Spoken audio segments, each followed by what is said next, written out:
Bear with me 2 seconds. I remember what episode I said we're on. 154. There we go. Welcome to episode 154 of Ring Talk, the weekly Goodwin boxing show. Myself, Martin Theobald, and head of Goodwin boxing, head of everything boxing, Steve Goodwin. How are you, Steve? I'm good, my friend. How are you? I'm very well. I'm very well. I'm very excited for Saturday night. I get to leave the house and build up to Christmas, come to York Hall, watch some pretty action-packed boxing, but we're going to come on to all of that in due course. Box Mania is sort of looming on the horizon, but there's plenty of boxing to discuss from the weekend as well, isn't there, Steve? It was Goodwin boxing sort of fight series. Yeah, which is the baby shows, we got a position where we are with this. Somebody said to me on Saturday, this is brilliant what you're doing. You've seen the baby shows and then the big thing, and everybody aspires to go on the big shows, and it's really, really working well. But the baby shows are what they are, they're baby shows. Yeah. And, you do have the odd title fight, which I had to do on that day, but that title fight would have normally been on the show this week as well, but we had to put it on last week for various reasons. But yeah, that would normally have not even had a title fight on, but it did last week. Yeah, so you call it a baby show. It's sort of a development show. It gives opportunities to lads who aren't quite at title level on the whole. Do you want to run through some of the performances? Yeah, so let's go through. We'll start with Sher Khan. I'm just reading down from my list. Sher Khan done his most impressive performance to fight so far. He fought Jack England, he's a decent opponent, Jack, and he caught him and put him down in the last round. And I think Sher, that was by far and away the best performance of his career. He showed confidence. I think he will take him on to bigger and better things, and he'll move up to 6 rounds in March. And he'll be making a surge, hopefully towards titles towards the end of 24. So he's building nicely now. And you can see how much his confidence is growing. This is why you build them slowly. That was fight 5. And the confidence is improving. The punch combinations are improving. Everything is improving. I was really, really delighted with him. Giorgio Esala, star of the future. He won 18 out of 20 amateurs. I think he lost his first 2. Won the ABAs under 20s. Really talented. Fought Jordan Granham. Won every round and looked really, really good. So I was very impressed with him. Pat Gill stepped up to his first 6-rounder and had a good performance against Fons Alexander. It wasn't ideal with that, was it? Pat had to sort of go up or take a fight slightly higher in weight. He's got up in weight, and that you could tell that Fons was a much bigger man. So Pat was fighting way above his weight category, but he put on a good performance. Dalton Miller didn't fight because he failed a medical, despite having a medical done a month ago. It was very odd. So he's going to have to go and get some bits done before he fights again. He was gutted. So for context of people watching it, I'm guessing that's the medical that happens on the night, sort of when they turn up, because people won't see that normally. Boxers turn up and they have to see a doctor, literally ringside, sort of after they've weighed in, and go and see the doctor. And the doctor does a number of tests with them to make sure they're fit to fight. So is at that point then it was flagged? Something was flagged. And they didn't put him in. They said they would let him box at first, and they stopped him boxing. So that was pretty upsetting for him. Yeah, he's worked hard to come back, but yeah. So he's going to have to regroup and hopefully get him out February time. Fred Secular had his second fight. He fought a guy called Vasif Mamadov, and he done a really good job on Vasif. And again, it's only his second fight. He done very well. Jordan McIntosh, who's not ours, he's with Alex Leo. He put on a good performance, beating Paul Scaife. Joseph Abercrombie, he's with John Edwards, very talented kid. He beat Angel Gomez, but he looked very good. I watched him fight. He was very good. And Lewis Oakford, his cruiserweight dropped out last minute. He went in with Phil Williams again, ran out 40-36. That's the second time he's had to fight Phil, but he's done it better this time than last time. I think Lewis is he's going places. We just got to get him out another one, and then we can start looking at titles for him. The main event was a real cracker between Bilal Fawaz, who had recently signed with us, and Gideon Onyonani, who's with Victor Smith and trained by Rob Hodgins, so a good team. Bilal won it 97-94. I had Gideon ahead after 6. Bilal won the last 3 rounds. I had him winning personally had him winning by 1. The referee had it by 3. It was the right winner, but he showed immense determination, gut, and how much it meant to him to come back in those last 3 rounds and win it. And I think, to be honest, I was speaking to Xavier afterwards. I think he can come down a weight. He should be really at super welter. I think Gideon was the stronger, bigger man, but I thought he put on a really good performance. But I think hopefully, we'll talk about it in a couple of weeks, but I think maybe we'll pursue down at super welter, but we'll have a chat with the team. But that was my gut feeling. But all, I was delighted for him. That's our 52nd winner champion that we've had. 53rd it might be. The champions keep rolling on, and I'm expecting more on Saturday. So yeah, very, very, very, very good. But a nice little card and a good prep for this Saturday. Yeah, we'll come on to the Saturday. Just touch on Bilal quickly. So Bilal was sort of an exceptional fighter in his sort of younger days as an amateur, very, very accomplished, sort of highly thought of. And then he took a loss in his pro career and sort of he's getting on a bit. There's a very good documentary about Bilal as well, isn't there? The BBC put together, I think. He's also got music outside of boxing. He's a character. He's sort of a bit of a social media sensation, good-looking young lad. Years aren't on his side, it's probably fair to say. How far do you think you can take him? And the other thing I was querying, because I was looking through his record, he's of Nigerian descent, isn't he? And can he fight for an English? Yes, because of residency. Okay, I wasn't sure. An English title is done by residency, as is Southern Area. The British, though, is done by passport. Okay. Yes.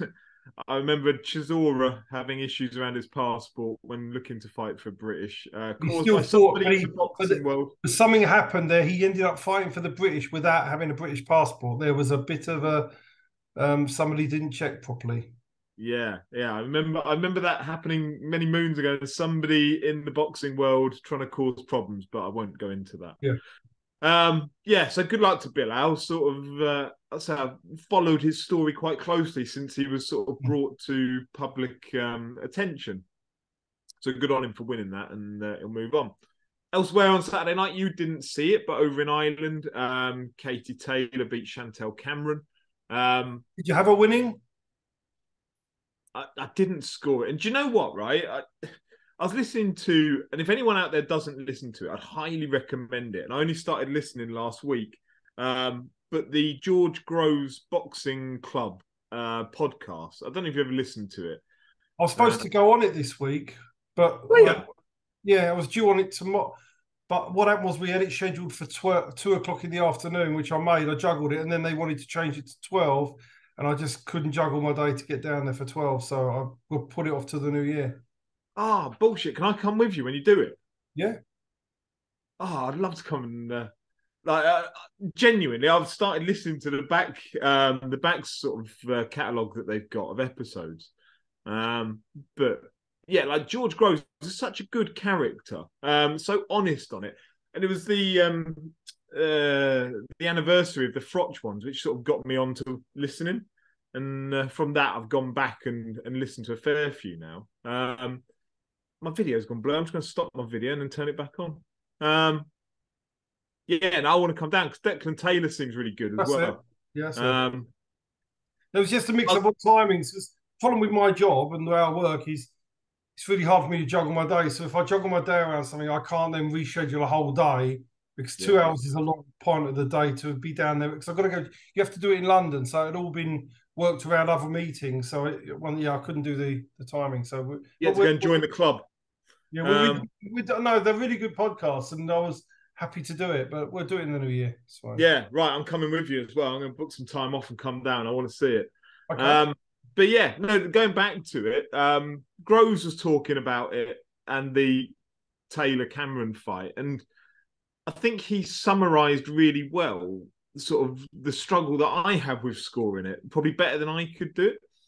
And he was saying sort of his problem with it is that over 2-minute rounds with women, that kind of fight, it's so frenetic. They're so energetic but neither of them were carrying the power to really damage the other one. And he was saying sort of Cameron loaded up on a full-on sort of uppercut off the backhand, and Taylor just took it and carried on walking forward. And sort of that kind of punch in a men's fight would probably, not definitely, but probably cause the opponent to take a step back and sort of have to regroup a bit.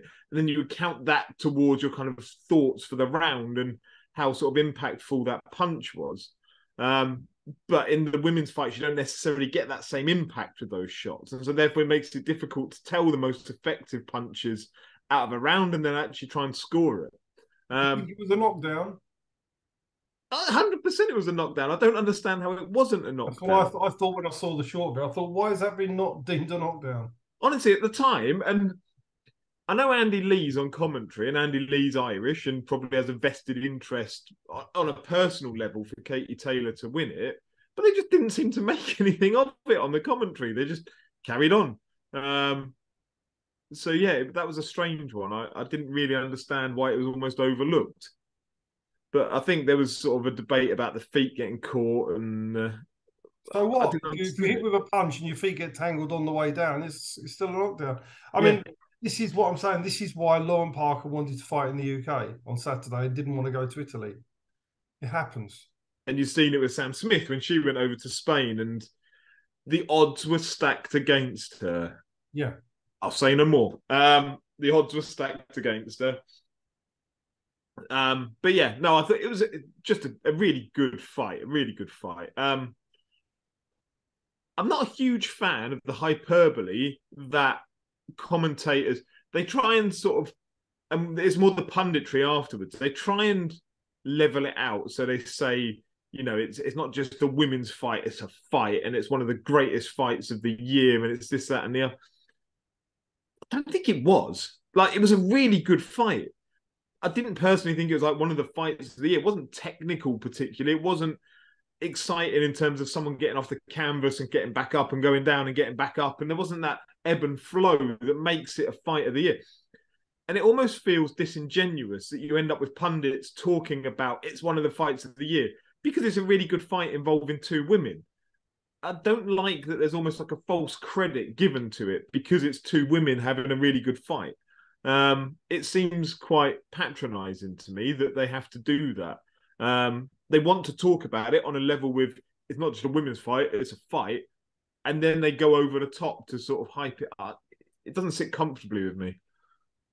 But there we go. That's my little rant over about it. But yeah, no, it was a really good fight. I didn't really score it. Gut feel was that sort of Taylor had probably won it. Chantel didn't seem to do enough to me to win it. But yeah, I'd love to see a third one. And fair play to Cameron as well for carrying on with a horrible cut, like right over there. They had the doctors come in and take a look. A corner did a really good job getting her patched up. But that was horrible. And sort of by the end, it looked gruesome. Yeah, no, sort of the rest of it, I did watch the undercard. It was trash on the whole. Thomas Partey, the heavyweight, just winging in wild southpaw overhands.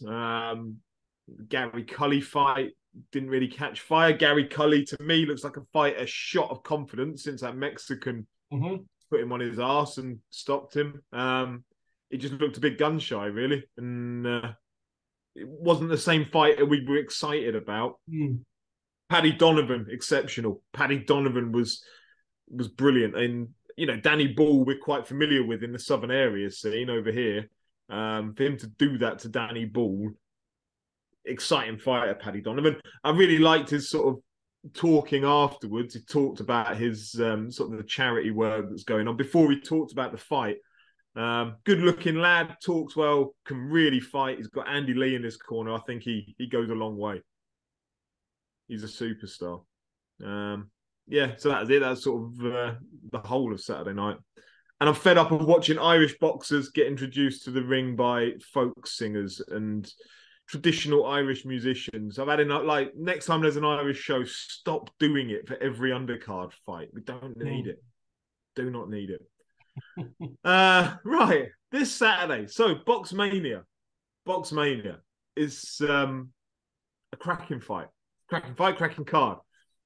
We've had a few drop off. We'll sort of touch on that. William Webber was meant to be fighting. That one got pulled off, unfortunately.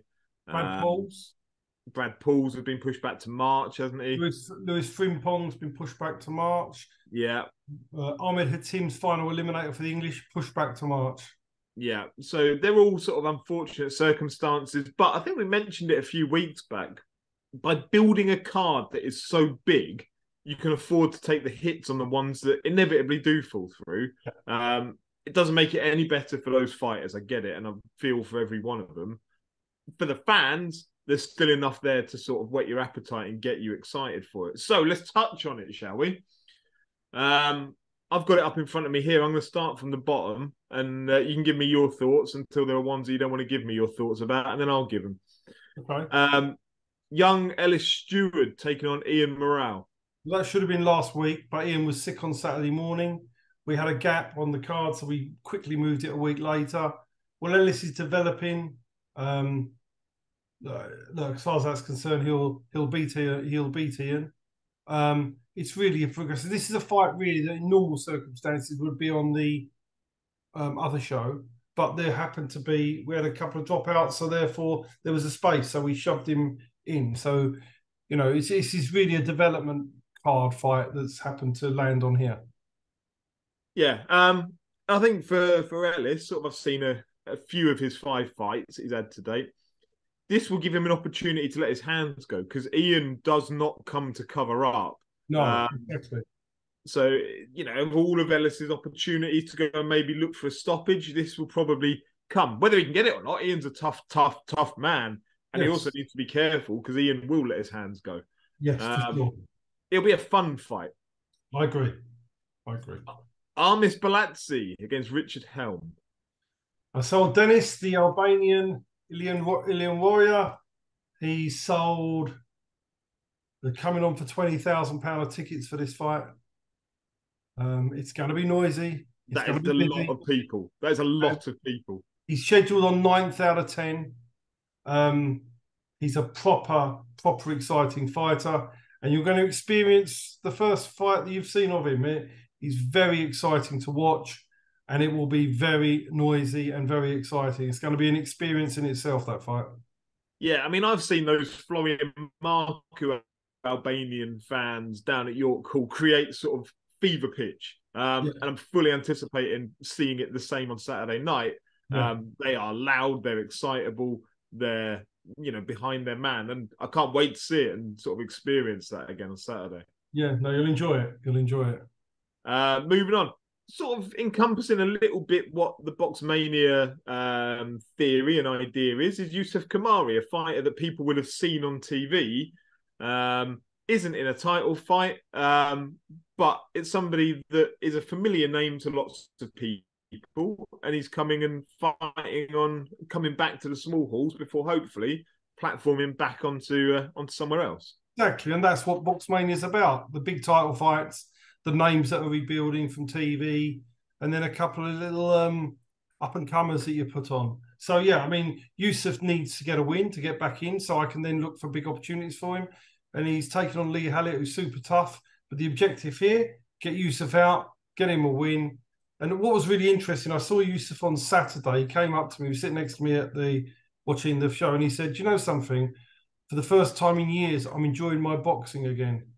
Because I know I'm being looked after. I know I'm being looked after properly, and I know there's a plan at last." So the thing is, a happy fighter is a dangerous fighter, and if he's happy and contented within, it's going to make him a better fighter. And I believe that he will be a better fighter now coming back to us than he was when he wasn't with us. I think we'll see that as time goes on. I think next year will be his year. I think we'll win titles next year. I think we'll move back into the big time. And I think he's got all the talent still there. And I think the Box Mania is just the start of seeing Yusuf Kamari go back to his very best. Yeah, I mean, use the case study of Zach Chelly coming and fighting on the last Box Mania, come to get a win, got that win, stopped Jordan Granham, and it propelled him onto a British title shot now in January. So it's sort of an example of how you can use these shows and give people that run out, for want of a better term, but the opportunity to come back, fight, and then move them on to something hopefully big. Exactly that. Ahmed Hatim, you mentioned him earlier, was meant to be in an English title eliminator against Adam Cope. Final eliminators. He wanted to stay on, so he's having a 6-rounder against Christian Lopez Flores. Yeah, so the bottom line is that's what he's aiming for, and we're aiming for a victory on Saturday. He's managed by Mickey Amu, and then dealing with the Adam Cope fight on the 9th of March in the next Box Mania. But so he stayed on the show, as he rightfully should. But yeah, he's had to take a 6-round warm up before he goes back in March. Yeah, and I was down watching Ahmed spar a couple of weeks back, looking sharp. He's getting a bit of aggression out in the gym when he found out that his fight had been cancelled. But he looks a tough fighter, hard fighter, aggressive fighter. I think people are really going to enjoy watching him on Saturday night. He's great to watch, isn't he? He's great to watch. So I'm looking forward to that. Looking forward to it. Someone that I enjoy watching, someone I enjoy talking to, someone I enjoy being around, Linus Udofia. You've had a few problems with the opponent coming in this week, but hopefully we still get to see him and everything gets sorted out for Saturday night. That's the plan. Yeah, the plan is, all things being well, he'll get out on Saturday. I've just been working on it tonight, as you know, before I spoke to you. I'm confident we'll get him in the ring with somebody on Saturday, but we're just working on it at the moment. I'll bring some gloves. Moving on, Jerome, Stay Ready Campbell. Jerome, big fight, English super featherweight eliminator, taking on Pat Barrett's Adam Rasul. Pat Barrett doesn't come to London with his fighters if he doesn't think he's winning. They fancy it. I think Jerome's got the ideal opportunity. He's got to step up now in his first 10-rounder and show that he has what it takes to move on to even higher levels. So Adam Rasul's going to come and give everything he's got. And I'm expecting Jerome to prove too good. That's the plan. Yeah, you pointed out to me the other day about Jerome being the last person Nick Ball didn't stop. Yeah.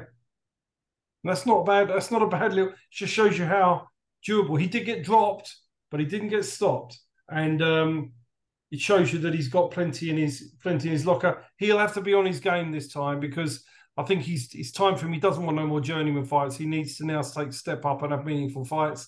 And I'm hoping that he really puts himself in line for a decent fight in 2024. But he's got to win this. It's a must-win fight. But it's not a one-sided fight.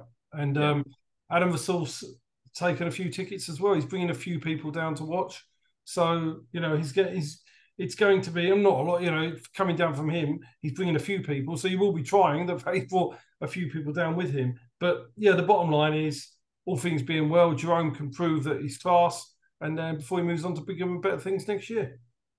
It's always nice when you get a few supporters from both sides as well. Yeah. And that little bit of angst within York Hall. Yeah, I agree. I'm not saying you wanted to go more than that. I'm just saying you enjoy that sort of, almost football sort of environment of it. Yeah.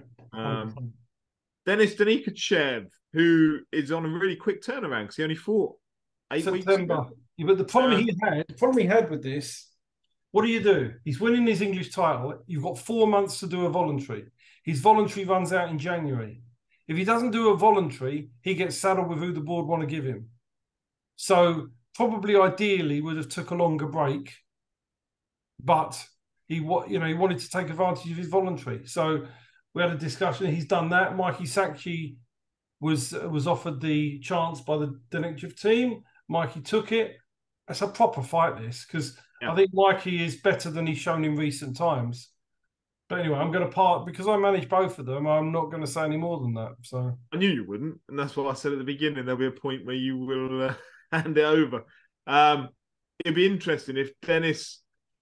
I thought, going back to the Sajid Abid fight when he won the English title, the one thing he didn't have was the power to keep Sajid away when he needed to at times. Mikey will happily kind of fill that void, come into that pocket and try and make life difficult for Denis. If he can do that, and if he can sort of sit on his chest a bit and sort of make life difficult, it's going to be a close fight.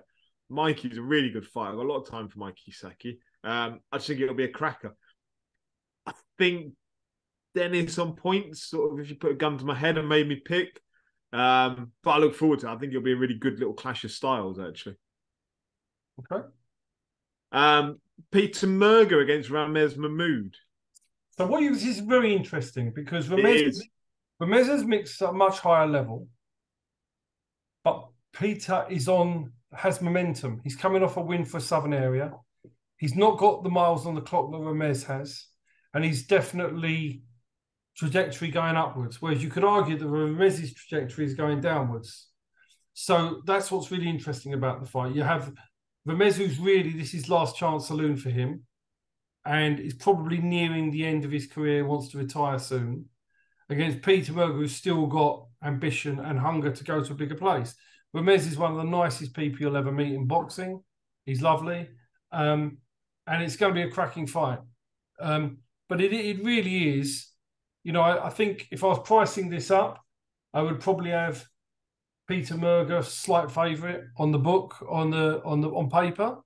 But normally these sorts of fights go with the guy with the momentum. Normally.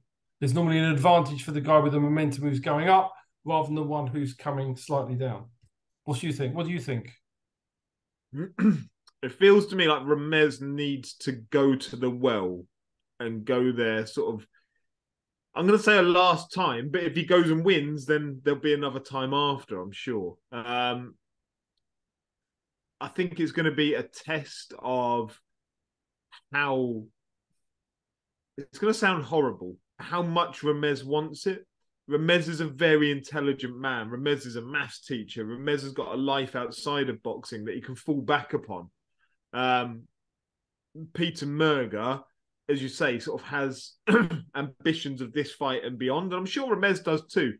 As you said, Ramez is one of the nicest men like genuinely one of the nicest men you'll meet, not just in boxing. But I think this is a test of how much he wants it at this stage of his career. He's had those hard fights. He's had those Jack Bateson fights. He's had those tests where he was the underdog, like severely the underdog. He's in that sort of elite training environment as well. He spends a lot of time around Ben Davison, Barry Smith.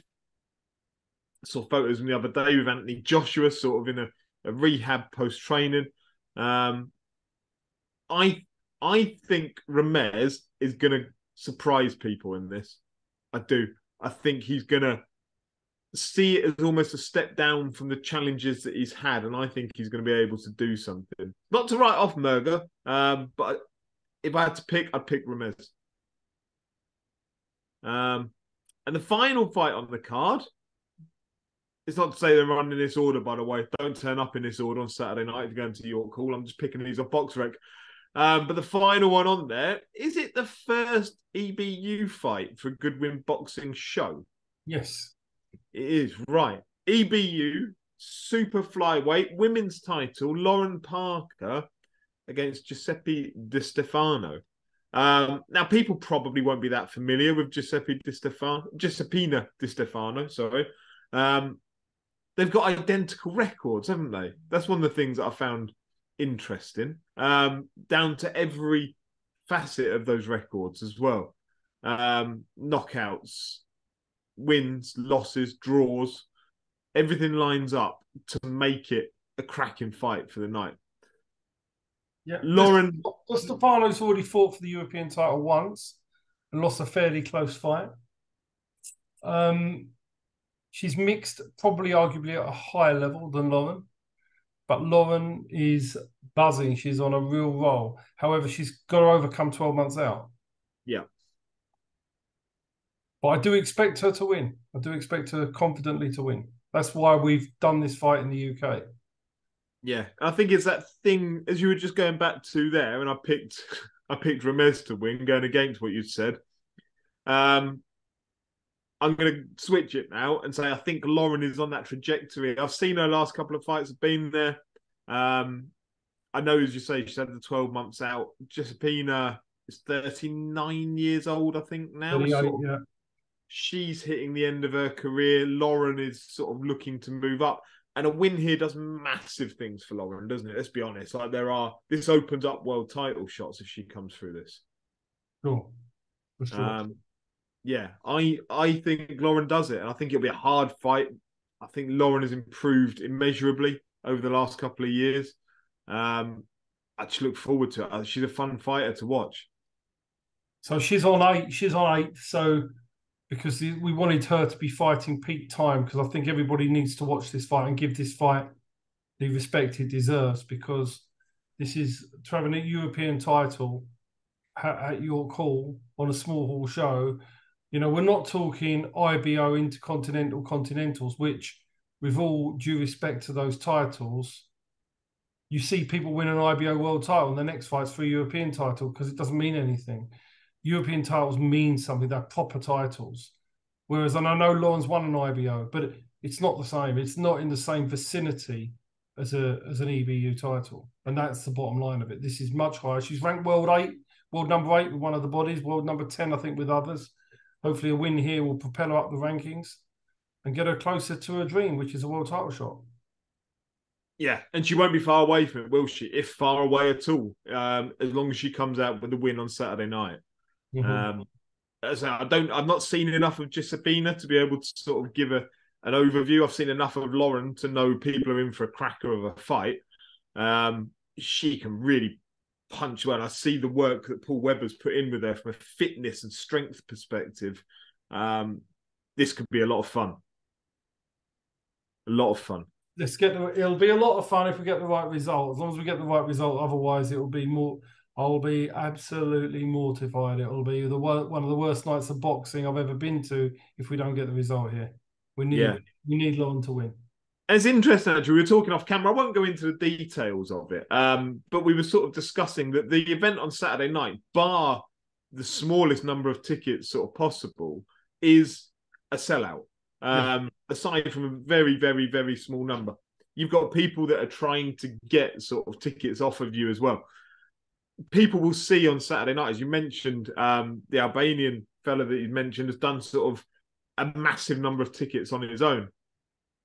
And yet, from a financial perspective for this show, the way that you run these Box Mania shows, we've got 4 sort of meaningful title fights at the top. You've then got people underneath like Yusuf Kamari and Linus Udofia. It's not just sort of those development shows have a place. This is big. This is the logistics of flying over 3 judges for an EBU title fight, flying over somebody from the EBU to come and sort of oversee it all.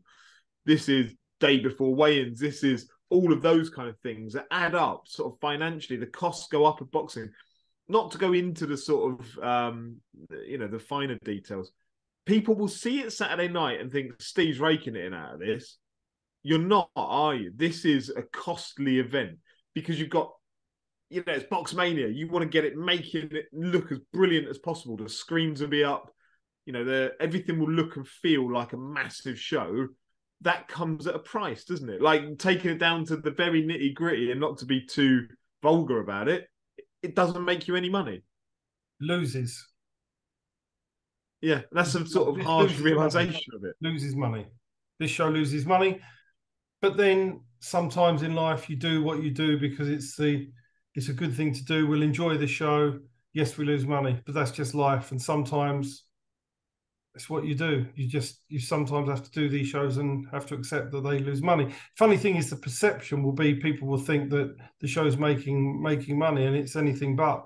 The show that was, for example, staged last week would be financially better than the show this week, and that was a baby show with 8 fights on. Yeah. There we go. It's what it is. Yeah, and I say sort of, I know there's always a friction and a conflict within the boxing world of sort of fighters will think promoters are raking it in, trainers will think promoters are raking it in.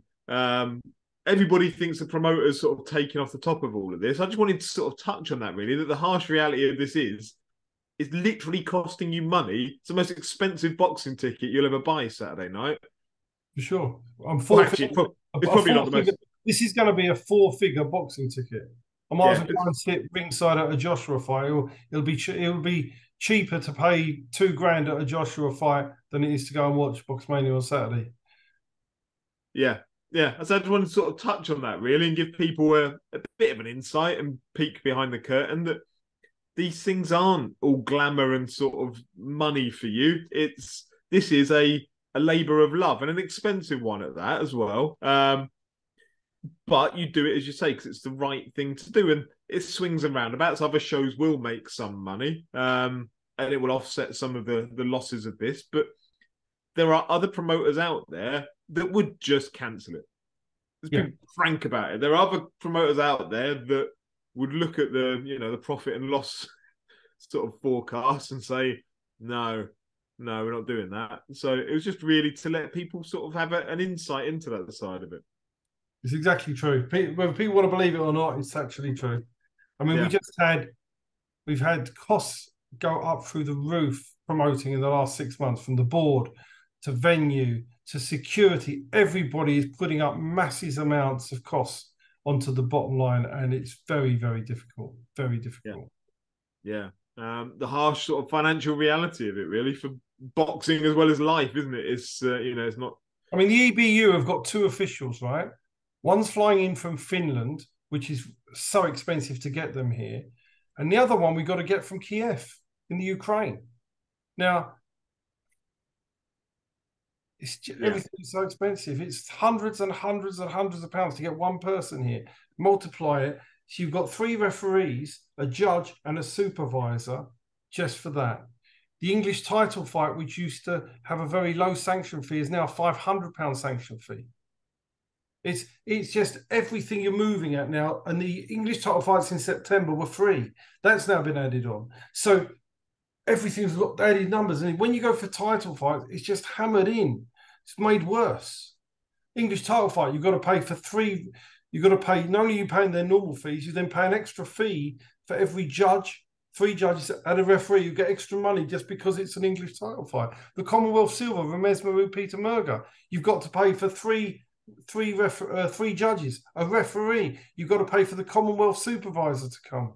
I mean, it's a lot of money. A lot of money. And this is where boxing is such a frustration, that it's so disparate, in that you've got the EBU ones, you've got the English title ones, and you've got the Commonwealth ones.